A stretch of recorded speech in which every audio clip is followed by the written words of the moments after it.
당신의 모닝커피는 약일까, 독일까?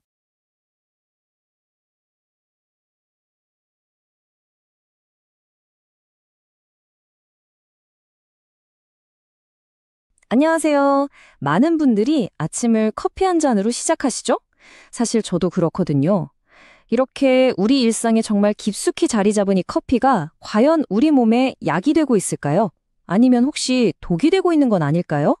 오늘 이 내용 확실하게 한번 파헤쳐 보겠습니다.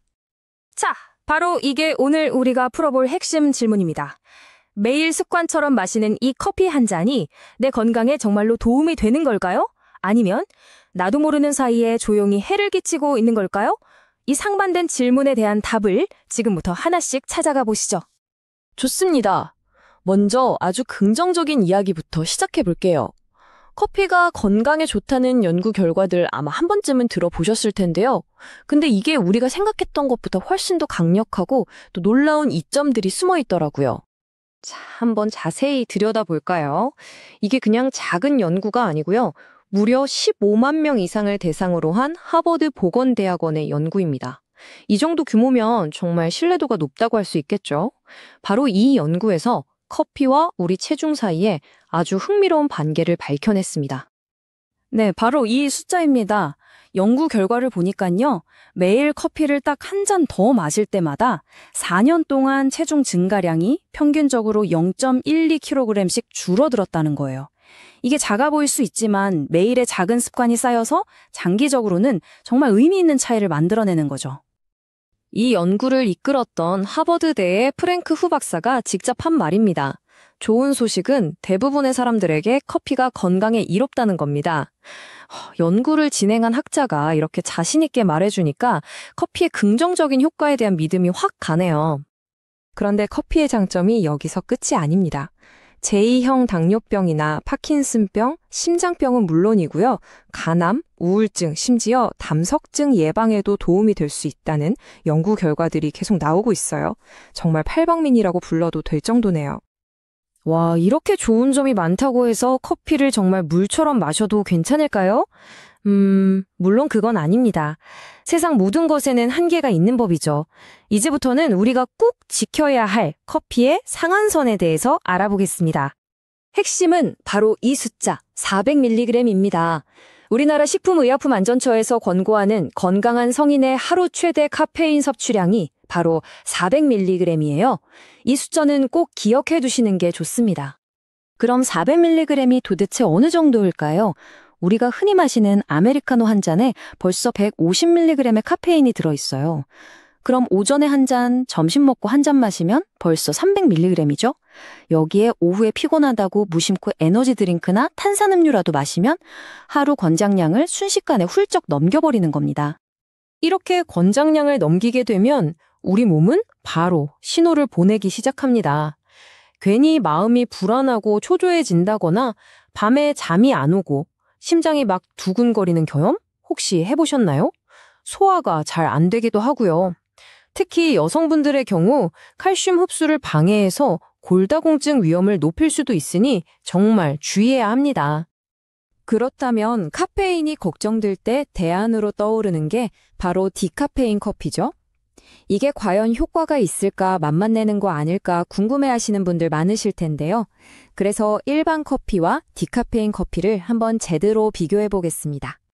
많은 분들이 디카페인은 건강상 이점은 하나도 없을 거라고 생각하시는데요.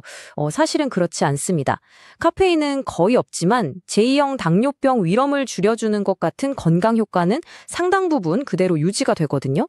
항산화 물질도 약간 줄어들 뿐 여전히 풍부하고요.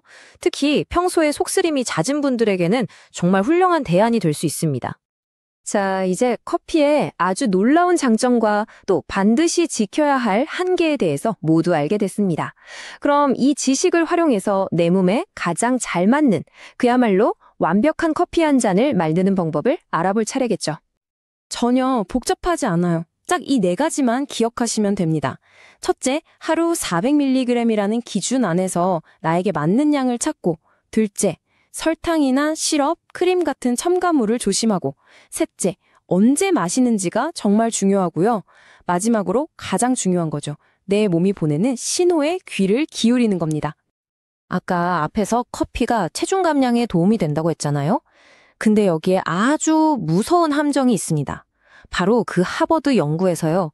커피에 설탕을 딱 한 티스푼만 추가해도 4년 동안 체중이 오히려 0.09kg 더 늘어나는 걸로 나타났어요.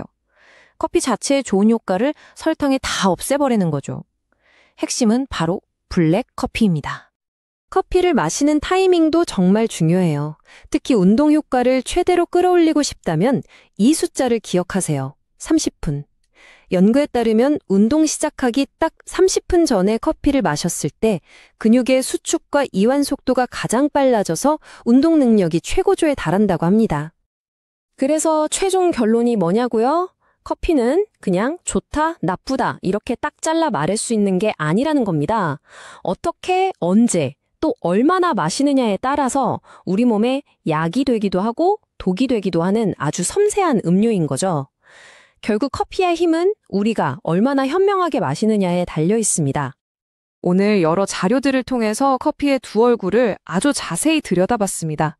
이제 여러분은 커피에 대해서 이전보다 훨씬 더 많이 알게 되셨을 거예요.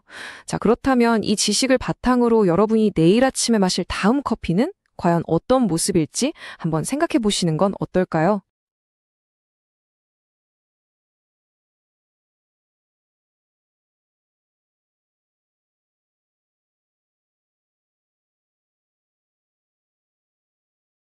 우리가 흔히 마시는 아메리카노 블랙커피의 효능 6가지입니다. 1. 두뇌에 미치는 효능. 하버드 공중보건대학 연구팀에 따르면 매일 8온스 컵으로 4잔의 커피를 마시는 여성은 우울증 발병 위험이 20% 낮아지는 것으로 나타났다. 커피에 들어있는 카페인 성분은 세로토닌이나 도파민 같은 뇌 화학물질에 영향을 준다. 또한 8온스 커피컵 2잔에는 약 200의 카페인이 들어있는데 이 정도 양은 장기 기억력을 향상시킨다는 연구 결과도 있다. 2. 심장에 미치는 효능. 매일 200에서 300mg의 카페인을 섭취하면 휴식을 취할 때 혈류량이 향상돼 심장이 기능을 더 잘 수행하도록 만든다. 3. 간에 미치는 효능. 하루에 2잔 정도의 커피를 마시면 간경변증과 같은 간 질환을 예방하는 데 도움이 되는 것으로 나타났다. 4. 당뇨병에 미치는 효능. 28개의 연구 결과를 조사한 하버드대 연구팀에 따르면 커피를 마시면 2형 당뇨병 발병 위험을 33% 낮출 수 있는 것으로 나타났다. 5. 발에 미치는 효능. 매일 커피를 마시는 남성의 경우 통풍 위험을 59% 낮출 수 있는 것으로 나타났다. 커피는 혈액 속의 요산 수치를 낮추는 효능이 있다. 6. 피부에 미치는 효능. 연구 결과에 따르면 매일 3잔 이상의 커피를 섭취하는 여성은 기저 세포암에 걸린 위험이 크게 낮아지는 것으로 나타났다.